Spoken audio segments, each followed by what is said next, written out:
Froggy's Halloween by Jonathan London. Illustrated by Frank Remkiewicz.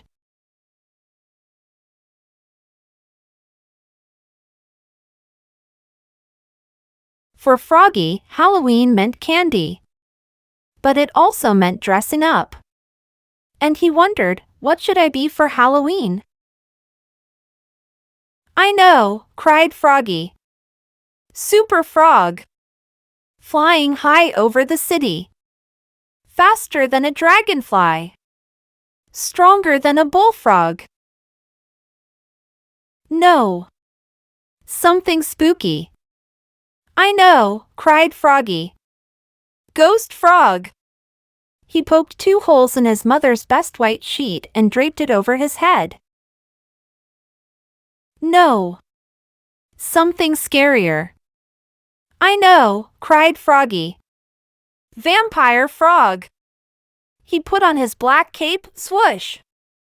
Pulled on his mom's black tights, zup. Put on his slick black wig, zat. And said in his best Dracula voice, trick or treat, smell my feet. Give me something good to eat. If you don't, I don't care. I'll pull down your underwear. Froggy, called his mother. What? Halloween's not till next week. You're supposed to be doing your homework, dear. I'm Count Von Frogula, said Froggy. Vampire frogs don't do homework. Froggy's mother laughed. Vampires have fangs, she said. You're a toothless wonder. Oops, cried Froggy, covering his mouth. So all week at school, Froggy wondered, what should I be for Halloween? A football player? A cowboy? A zombie? Froggy, cried his teacher, Miss Witherspoon. What? Kindly keep your mind on your work, dear. But his mind was on Halloween. Every day after school he got ready. He carved crazy pumpkins. He hung sticky spiderwebs all over the front of his house. He hung his mother's sheet like a ghost in the wind. And he practiced. Trick or treat, smell my feet. Give me something good to eat. If you don't, I don't care. I'll pull down your underwear. At last, it was the night before Halloween. And all through the house, creaking sounds and scratching sounds. Froggy was scared. He shivered in bed and imagined ghosts and goblins and werewolves and witches. Witches! Zap! I know, cried Froggy. I will be the Frog Prince for Halloween. And in the morning, he put on his black cape, swoosh. Pulled on his mom's black tights, zup. Put on his slick black wig, zat. Plunked on a gold crown, zunk.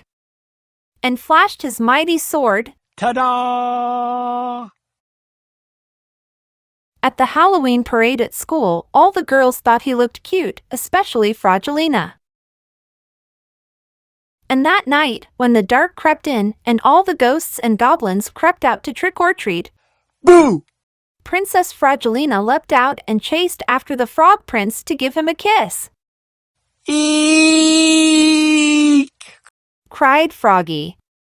He was never more scared in his life. He leapfrogged over his mother. He leapfrogged over his father. He leapfrogged over his friend Max and flopped up Max's steps. Flop, flop, splat! He tripped on the porch. And Frogilina fell on top of him. The door flew open and there stood the wickedest witch in the world. Trick or treat, squeaked Froggy, looking more red in the face than green. Luckily, Frogilina ran away and the witch turned out to be Max's granny. And that Halloween Froggy got tons of candy. But his sword had torn a hole in his candy bag. And by the time he got home, his candy was all gone. "Oh no!" cried Froggy. "What's the matter?" asked his mother. He showed her his empty bag. "Well, you're in luck," said his mother, holding up a full bowl. "I guess nobody liked my treats." And what do you think she gave him? Chocolate covered. "Flies!" "Yum!" cried Froggy. "My favorite!" Munch, crunch, munch.